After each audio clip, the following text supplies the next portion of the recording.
और आपके अपने यूट्यूब चैनल पर हार्दिक अभिनंदन व स्वागत। दोस्तों, आज हम हिंदी व्याकरण का बहुत ही महत्वपूर्ण टॉपिक है क्रिया, जो इंग्लिश में वर्ब बोलते हैं, इसके बारे में अध्ययन करेंगे। इस क्रिया को हम नोट्स टाइप बहुत ही अच्छी तरीके से, जो महत्वपूर्ण टॉपिक है और परीक्षा में आने वाले महत्वपूर्ण बिंदुओं पर ही चर्चा करेंगे। इससे पहले हमने 9 बिंदुओं पर चर्चा कर ली हिंदी व्याकरण की। अगर अभी तक आपने उन सभी महत्वपूर्ण बिंदुओं को नहीं देखा है तो हिंदी व्याकरण और रचना के नाम से प्लेलिस्ट बनी हुई, उसमें जाके अवश्य देखें।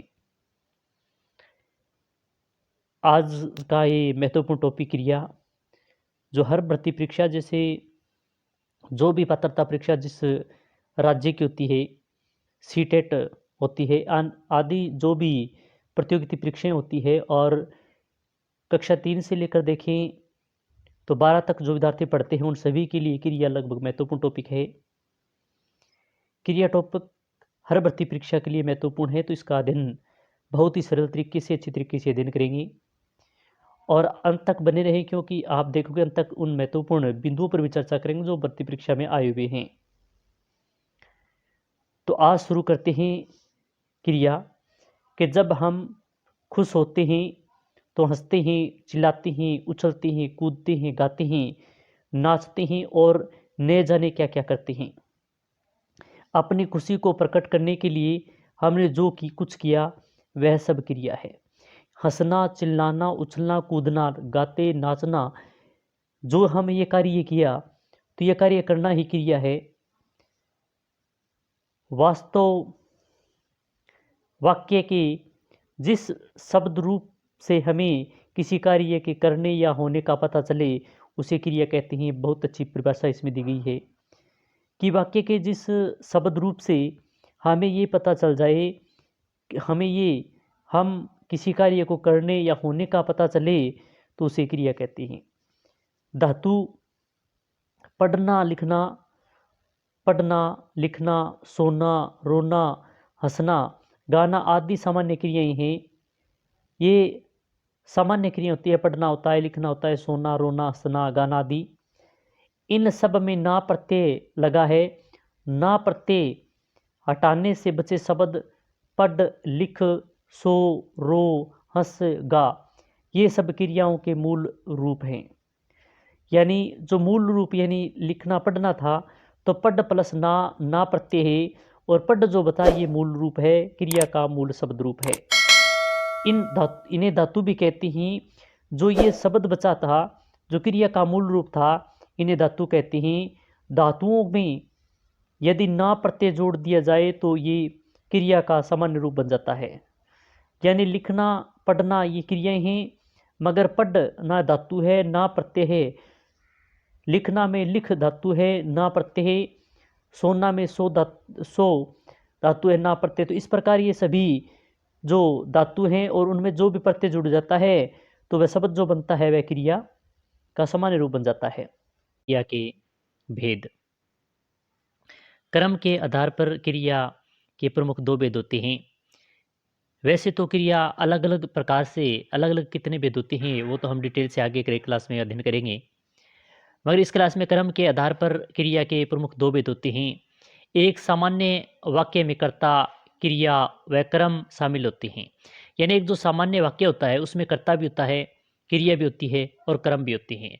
कर्ता जो कार्य करता है उसे क्रिया कहते हैं। यानी कर्ता के द्वारा जो कार्य किया जाता है उसे क्रिया कहते हैं। कर्ता को क्रिया करने के लिए जिस साधन की आवश्यकता होती है उसे कर्म कहते हैं। पहला है अकर्म क्रिया। ऐसी क्रियाएं जिनमें कर्ता व क्रिया तो होती है परंतु कर्म आवश्यक नहीं होता, वे अकर्म क्रियाएं कहलाती है। इनमें क्रिया का व्यापार फल सीधे कर्ता पर पड़ता है। यानी अकर्म क्रिया के अंदर जिसमें कर्ता भी होती है, क्रिया भी होता है, परंतु कर्म नहीं होता, और जहाँ कर्म नहीं होगा वहाँ अकर्म क्रिया होगी। इस क्रिया का व्यापार सीधा फल है जो कर्ता पर पड़ता है। जैसे रोहन खेलता है तो यह कर्ता और क्रिया, यानी रोहन है जो करता है और खेलना क्रिया है। इसी प्रकार एक बालिका पढ़ रही है पुस्तक, तो मोनिका लिखती है, यानी लिख रही है, तो मोनिका करता है और लिखती है वो क्रिया है। तो इसमें कर्म नहीं है और कर्म नहीं होने के कारण ये अकर्मक क्रिया हो गई। उपयुक्त दोनों वाक्यों में कर्ता व क्रिया है परंतु कर्म का अभाव है, इसलिए ये दोनों क्रियाएं अकर्मक क्रियाएं हैं। अब सहकर्म क्रिया का जिन क्रियाओं में कर्म की अपेक्षा होती है वह जिनके व्यापार का फल कर्म पर पड़ता है वे क्रियाएं सहकर्म क्रियाएं होती है। जैसे यानी सहकर्म क्रियाएं जो कर्म की अपेक्षा होती है मगर इसमें व्यापार फल है वो कर्म पर पड़ता है, इसका नहीं यहाँ पर सहकर्म क्रिया होगी। अब जैसे उदाहरण के तौर पर देखें तो सुनीता गाना गा रही है, यहाँ पर सुनीता है वो गाना गा रही है, तो सुनीता करता है, गाना कर्म है और गा रही है ये क्रिया है, तो ये तीनों ही है कर्ता कर्म क्रिया, तो इसका नहीं सहकर्म क्रिया होगी। इसी प्रकार एक चिड़िया डाली पर बैठी है, तो चिड़िया डाल पर बैठी है, चिड़िया करता है, डाल पर कर्म है और बैठना क्रिया है। इस प्रकार ये तीनों होने के कारण यह सहकर्म क्रिया होगी। इन वाक्यों में गाना तथा डाल कर्म है, अतः ये क्रियाएं सहकर्म क्रियाएं है।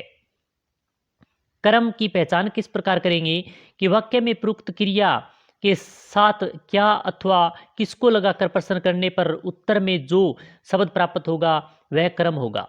यानी जो वाक्य दिया होगा और उस वाक्य के अंदर जो क्रिया के साथ अगर हम क्या या किसको लगाकर देखेंगे तो वहां पर अगर उत्तर मिल गया तो वहां पर कर्म होगा। जैसे पिताजी कार चला रहे हैं, पिताजी करता है, कार कर्म है और चला रहे हैं जो क्रिया है। तो इस प्रकार इसको वाक्य में देखें कि पिताजी क्या चला रहे हैं, तो उत्तर आएगा क्या, कार चला रहे हैं, तो इसका अर्थ है इस वाक्य में कार ही कर्म है। इस प्रकार इसमें सहकर्म क्रिया कर्म की पहचान की जा सकती है।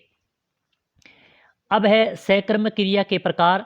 सहकर्म क्रिया के कौन कौन से प्रकार होते हैं उनको देखते हैं। सहकर्म क्रिया के दो प्रकार होते हैं, एक तो एक कर्म क्रिया और दूसरी है द्विकर्म क्रिया। तो जिन क्रियाओं का केवल एक ही कर्म होता है उसे एक कर्म क्रिया कहते हैं। जैसे बच्चा पुस्तक पढ़ता है या बच्चा है पुस्तक पढ़ रहा है और इसमें एक ही कर्म है तो इसका एक कर्म क्रिया हो गई। दूसरा है द्विकर्म क्रिया का जिन क्रियाओं में दो कर्म सम्मिलित होते हैं उन्हें द्विकर्म क्रिया कहते हैं। अध्यापक ने छात्र को गृह कार्य दिया, तो इसमें क्या है कि अध्यापक ने क्या दिया, गृह कार्य, किसको दिया, छात्र को। तो इस प्रकार हम दो कर्म की पहचान कर सकते हैं, क्या दिया किसको दिया, तो क्या दिया गृह कार्य दिया, किसको दिया तो छात्र को दिया। इस प्रकार इसकी उत्तर हमें मिल रहा है तो इसमें द्विकर्म क्रिया होगी। क्या इसमें गृह कार्य तथा छात्र दोनों कर्म हैं, इस प्रकार यह क्रिया द्विकर्मक यानी द्विकर्म क्रिया होती। इस प्रकार सहकर्म क्रिया के दो भेद हो गए और एक कर्मक क्रिया और द्विकर्मक क्रिया।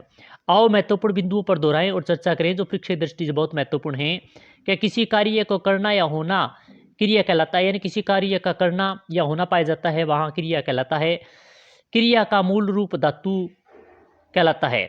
धातु में ना प्रत्यय जोड़ने पर क्रिया का सामान्य रूप प्राप्त होता है। कर्म के आधार पर क्रिया के दो भेद होते हैं, अकर्म क्रिया और सहकर्म क्रिया। कर्म के आधार पर सहकर्म क्रिया में क्रम अपेक्षित होता है, अकर्म क्रिया में कोई क्रम नहीं होता। तो इस प्रकार हमने क्रिया के महत्वपूर्ण बिंदु पर चर्चा की। इसमें क्रम की पहचान किस प्रकार, ये बहुत अच्छा यहाँ से प्रश्न बन सकता है। और क्रम की किस प्रकार सहकर्मक अकर्मक है या फिर कौन सा कर्म है इसकी भी पहचान हम इस माध्यम से कर सकते हैं। बहुत अच्छे तरीके से इसमें समझाया गया है। सहकर्म क्रिया के प्रकार भी कई बार भर्ती परीक्षा में पूछ लिया जाता है और कर्म के आधार पर क्रिया कितने भेद होते हैं ये भी कई बार भर्ती परीक्षा में पूछा जाता है। तो यह बिंदु जो परीक्षा दृष्टि से बहुत महत्वपूर्ण है और इससे संबंधित हर भर्ती परीक्षा में प्रश्न आते रहते हैं और जो छात्र पढ़ने वाले हैं उनके लिए तो क्रिया बहुत ही महत्वपूर्ण है।